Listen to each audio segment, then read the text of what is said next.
Bismillahirrahmanirrahim. Assalamualaikum warahmatullahi wabarakatuh. Syukur Alhamdulillah kita bisa berjumpa lagi di channel Doa Sultan. Salawat dan salam selalu dan tetap tercurahkan kepada junjungan kita Nabi besar Muhammad Sallallahu Alaihi Wasallam. Allahumma sholli ala Sayyidina Muhammad wa ala alihi Sayyidina Muhammad. Harapan dan doa saya semoga saudaraku semuanya selalu diberikan kesehatan, dilapangkan rezekinya, diampuni dosa-dosanya dan dipanjangkan umurnya. Amin ya robbal alamin. Sahabat beriman yang dirahmati Allah, kita semua tahu rezeki setiap manusia pada dasarnya sudah Allah berikan sesuai dengan kebutuhannya. Dan semuanya Allah sudah tetapkan jumlahnya. Ada yang cukup, ada yang kurang, dan ada yang Allah lebihkan. Semua itu semata-mata hanyalah ujian keimanan. Namun tak jarang bagi yang diberikan rezeki lebih terkadang justru malah merasa sombong dan lupa bahwa semua yang didapatnya hanyalah sebuah titipan dari Allah. Sehingga orang-orang yang lupa tersebut menjadi lalai akan hak dan kewajibannya untuk bersedekah. Padahal Allah sudah banyak berfirman dalam ayat-ayatnya untuk selalu bersedekah sebagai rasa syukur atas apa yang diberikan Allah kepadanya. Akan tetapi ada yang harus kita semua ketahui, meskipun banyak yang mau bersedekah namun tidak mendapatkan pahala dari sedekah itu sendiri karena kesalahan atau ketidaktahuan tentang fadilah dari bersedekah. Lalu apa sajakah kesalahan yang sering dikerjakan dalam bersedekah, tapi jarang kita sadari? Yang pertama adalah mencari pujian dari orang lain. Hal ini mungkin masih banyak ditemukan pada masyarakat kita, yakni bersedekah tapi dengan niat pamrih kepada orang lain. Misalnya adalah supaya mendapat pujian, supaya kita terlihat baik, dan lain sebagainya. Apabila niat kita bersedekah hanya untuk mencari pujian orang lain, maka kita tidak akan mendapatkan pahala dari sedekah itu. Rasulullah Shallallahu Alaihi Wasallam pernah bersabda, berikutnya yang diadili adalah orang yang diberi kelapangan rezeki dan berbagai macam harta benda. Diperlihatkan kepadanya kenikmatan-kenikmatan yang telah diterimanya, ia pun mengakuinya. Allah bertanya, apa yang engkau telah lakukan dengan nikmat-nikmat itu? Dia menjawab, aku tidak pernah meninggalkan sedekah dan infak pada jalan yang engkau cintai. Aku melakukannya semata-mata karena engkau. Allah berkata, engkau berbuat yang demikian itu supaya dikatakan orang yang dermawan. Dan memang yang begitulah yang dikatakan tentang dirimu. Kemudian diperintahkan malaikat agar menyeretnya dan melemparkannya ke dalam neraka. Hadis riwayat Muslim. Dari hadis tersebut sudah jelas dikatakan bahwa orang-orang yang bersedekah hanya untuk mendapat pujian dari orang lain dan bukan karena ingin mencari ridha Allah, maka orang tersebut akan diseret dan dilempar oleh malaikat ke neraka. Nauzubillahi min dzalik. Lalu yang kedua, menunda sedekah. Nikmat sehat dan kelapangan rezeki merupakan salah satu nikmat yang seringkali kita lalaikan. Dari nikmat sehat inilah kita bisa mencari rezeki yang sudah disediakan oleh Allah kepada kita. Dan apabila kita sudah mendapatkan rezeki, terkadang kita menunda atau bahkan lalai untuk berbuat baik. Salah satunya adalah untuk bersedekah, karena dari rezeki yang kita dapat ada hak dari orang-orang kurang mampu yang harus kita berikan. Jika tidak kita berikan atau kita tunda memberikannya, maka Allah Subhanahu wa Ta'ala juga akan menunda rezeki yang akan datang kepada kita. Atau bahkan kita akan diperingatkan dengan dicabutnya nikmat sehat untuk sementara. Diriwayatkan dari Abu Hurairah radhiyallahu anhu, ia berkata, seorang bertanya kepada Rasulullah Shallallahu Alaihi Wasallam, wahai Rasulullah, sedekah apakah yang paling afdol? Beliau menjawab, engkau bersedekah ketika masih dalam keadaan sehat, lagi kaya. Sangat ingin menjadi kaya dan khawatir miskin, jangan kau tunda hingga ruh sudah sampai di kerongkongan, baru berpesan untuk si fulan sekian dan untuk si fulan sekian. Padahal harta itu sudah menjadi hak si fulan atau ahli waris. Hadis riwayat Bukhari. Dari hadis tersebut kita dapat menyimpulkan bahwa kita sangat dianjurkan untuk mengeluarkan sedekah di saat tubuh kita masih sehat dan kebutuhan kita sudah tercukupi.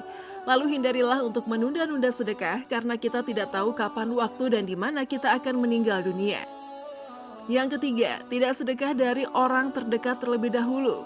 Dalam Quran Surah Al-Baqarah ayat 215, Allah Subhanahu wa Ta'ala berfirman, mereka bertanya tentang apa yang mereka nafkahkan. Jawablah, harta, apa saja yang kamu nafkahkan? Hendaklah diberikan kepada ibu bapak, kaum kerabat, anak-anak yatim, orang-orang miskin, dan orang-orang yang sedang dalam perjalanan. Dan apa saja kebaikan yang kamu buat, maka sesungguhnya Allah Maha mengetahuinya. Kalau kita mengkaji lebih dalam dari ayat tersebut, seolah-olah ingin mengatakan bahwa tidak perlu jauh-jauh dan bingung untuk mencari siapa yang berhak untuk kita berikan sedekah. Karena sedekah yang paling utama adalah kepada orang tua kita terlebih dahulu, kemudian saudara atau kerabat, kemudian barulah ke anak yatim piatu. orang-orang miskin di sekitar kita, orang-orang sedang dalam perjalanan atau musafir, dan seterusnya. Rasulullah Shallallahu Alaihi Wasallam bersabda, sesungguhnya sedekah kepada orang miskin pahalanya 1 sedekah, sedangkan sedekah kepada kerabat pahalanya 2, yaitu pahala sedekah dan pahala menjalin hubungan silaturahmi. Hadis riwayat Tirmizi, An-Nasa'i, dan Ibnu Majah. Dari hadis tersebut kita bisa menyimpulkan bahwa sedekah kepada orang tua atau kerabat insya Allah memberikan kita pahala berlipat, yakni pahala bersedekah dan pahala silaturahmi. Karena kita semua tahu menyambung tali silaturahim merupakan salah satu hal yang bisa membuat rezeki makin deras mengalir. Lalu yang keempat, perhitungan dalam sedekah. Ketika berbelanja kebutuhan sehari-hari, kita pasti akan mempertimbangkan berapa uang yang akan kita keluarkan untuk berbelanja dengan jumlah uang yang kita miliki.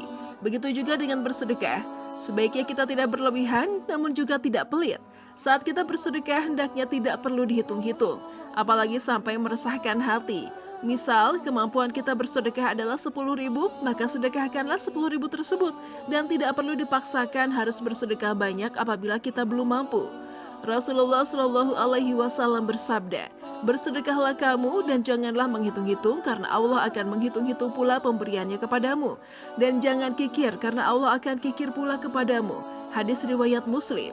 Dari hadis tersebut bisa kita simpulkan bahwa apabila kita bersedekah tanpa menghitung, maka insya Allah Allah akan juga mengganti tanpa hitung-hitungan kepada kita.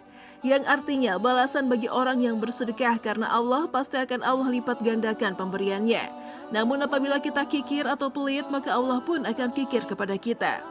Kemudian yang kelima, mengungkit sedekah. Salah satu kebiasaan buruk orang yang bersedekah adalah mengungkit kembali kebaikan bersedekahnya.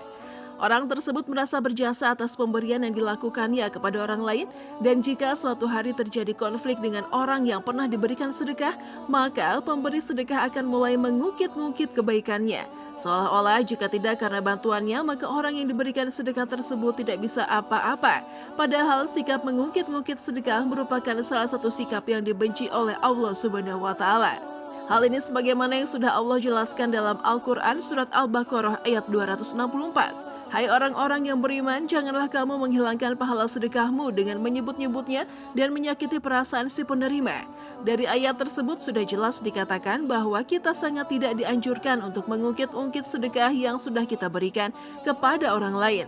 Karena dengan mengungkit-ungkit sedekah yang pernah diberikan akan membuat si penerima menjadi sakit hatinya. Kemudian yang terjadi adalah putusnya tali silaturahim antar sesama muslim. Padahal kita semua tahu siapapun yang memutus tali silaturahim kepada sesama muslim, maka Allah Subhanahu wa Ta'ala juga akan mempersulitnya dalam mendapatkan rezeki. Oleh sebab itu, ada baiknya sikap mengungkit-ungkit sedekah ini dihindari, karena jika berlanjut maka kita tidak akan mendapatkan pahala dari sedekah itu sendiri. Semoga Allah Subhanahu wa Ta'ala selalu menjauhkan kita dari segala sifat dan sikap yang tercela. Amin ya robbal alamin. Wallahu alam bisawab. Demikian yang bisa saya bagikan, semoga bermanfaat untuk kita semua. Wassalamualaikum warahmatullahi wabarakatuh. A'udzu billahi minasy syaithanir rajim. Bismillahirrahmanirrahim. Alhamdulillahi rabbil alamin. Ar-Rahmanir Rahim. Maliki yaumiddin. Iyyaka na'budu wa iyyaka nasta'in. Ihdinas siratal mustaqim. Siratal ladzina an'amta 'alaihim